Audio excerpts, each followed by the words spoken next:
ওমরে ফারুকের ইন্তেকালের ঘটনাটা বলেই আমরা মোনাজাতের দিকে যাব। শুনবেন? শুনতে চান? উনি স্বপ্নে দেখলেন একটা লাল মোরগ ওনাকে 3টা ঠোকর মেরেছে। কয়টা? উনি জুমার নামাজে, জিলহজ মাসের শেষ সপ্তাহে জুমার নামাজে বললেন যে একটা লাল মোরগ 3টা ঠোকর মেরেছে। মুগীরা ইবনে শুবা রাদিয়াল্লাহু তাআলা আনহুর দাস আবু লুলু আল মাজুসি, এই লোকটা খঞ্জর বানাতে পারতো। মুগীরা রাদিয়াল্লাহু তাআলা আনহুর দাস। মুগীরা প্রতিদিন 4 দিরহাম করে চার্জ করতো, যেহেতু দাস। সে এসে বিচার দিল, আমিরুল মুমিনিন, মুগীরা আমার থেকে বেশি টাকা চায়, জুলুম করে। ওমরে ফারুক বললেন, তাই? তুমি কি কাজ জানো? বলে, আমি খঞ্জর বানাতে জানি। বাড়ি কই? পারস্য। আরে তুমি খঞ্জর বানাতে জানলে তো 4 দিরহাম অনেক কম, সে তো আরো বেশি টাকা নেওয়া দরকার ছিল তোমার থেকে। আবু লুলুর এই কথা পছন্দ হয় নাই। সে কয়, ওমর, তুমি সবারে দয়া দেখাও আর আমার ক্ষেত্রে কঠিন নিয়ম বানাইলা, দাঁড়াও, এই নিয়ম তোমারে আমি দেখাবো। এই রাগে সে বাড়িতে যে একটা খঞ্জর বানালো। কি বানালো? খঞ্জর চিনেন? ছোট্ট ছুরি।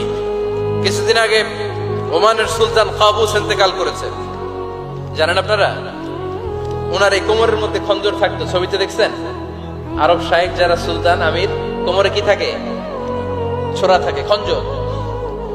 সে বাসায় যে একটা খঞ্জর বানালো, যেই খঞ্জরের 2 মাথা, লাহু রাসান ওয়া মাকবাদাতুহু ফি ওয়াসাতি, আর ধরার হ্যান্ডেলটা মাঝখানে, এদিকেও ছুরি এদিকেও ছুরি, যাতে এইভাবে মারা যায়। সে ধার দিতে লাগলো আর বলল, ওমর দাঁড়াও, তোমারে আমি দেখাবো। ওমর ফারুক মসজিদে নববীর ইমাম, ফজরের নামাজের সময় এ আবু লুলু আল মাজুসি বুরনুস পরে, চাদর পরে, লুকিয়ে লুকিয়ে, সে অগ্নি উপাসক, মুমিন নয়। ওমর ফারুক অ্যাটাক করার জন্য গেলেন মসজিদে নববীতে। ওয়াকানু ইউসাল্লুনা বিগালাস, তখন ওনারা অন্ধকারে নামাজ পড়তেন।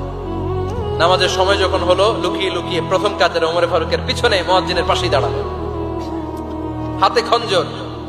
একামত হলো, ওমর ফারুক সালাত শুরু করলেন, ফজরের সালাত, আল্লাহু আকবার। নামাজ শুরু করলেন, সূরা ফাতিহা বললেন। আরেকটা সূরা যখন পড়তে যাবেন, in the meantime Abu Lulu এই খঞ্জর নিয়ে ওমর ফারুকের বুকের মধ্যে 3টা স্টেবিং করলেন। একটা মারলেন নাভির নিচে, মারার সাথে সাথে পাকস্থলী কেটে গেল। আরেকটা মারলেন পাজরে, পাজর ছিঁড়ে গেল। 3টা মারার পরে ওমর ফারুক বললেন, কাতালানি আল কাল, এক কুকুর আমাকে মেরে ফেলেছে। পেছন থেকে এক সাহাবীকে টান মেরে সামনের দিকে নিয়ে গেলেন, তুমি নামাজের ইমামতি করাও। আর ওমর ফারুককে বাকিরা ধরাধরি করে পেছনে নিতে আরম্ভ করলেন। আর এই আত্মাই আক্রমণ যে করেছে, সে কাতারের মাঝখান দিয়ে যেতে আরম্ভ করলো আর 2 দিকে ছুরি মারতে আরম্ভ করলো। 13 জন সাহাবীর গায়ে ছুরি মেরেছে, 7 জন সাহাবা স্পট ডেথ, জায়গায় মৃত্যু। এই ভয়ঙ্কর অবস্থা দেখে এক সাহাবী বুরনুস, এক ধরনের জুব্বা আছে মাথাওয়ালা, অনেকে জ্যাকেট পরছেন না এরকম মাথাওয়ালা, লম্বা জুব্বা আছে, আরবরা শীতে পরে মাথাওয়ালা। এই মাথাওয়ালা জুব্বা বের করে এক সাহাবী জালের মতো তার দিকে উড়ায় মারল। ওই বুরনুসের মধ্যে পেঁচিয়ে আবু লুলু মাটিতে পড়ে গেল আর সুইসাইড করে ফেলল, নিজের বুকে নিজে মেরে আত্মহত্যা। যে সাহাবীকে ইমামতির জন্য দাঁড় করালেন, উনি ছোট্ট সূরা দিয়ে, প্রথম রাকাতে সূরা আল কাউসার, দ্বিতীয় রাকাতে সূরাতুল ইখলাস দিয়ে নামাজ শেষ। ওমর ফারুক বেহুশ। ওমর ফারুক কি? বেহুশ।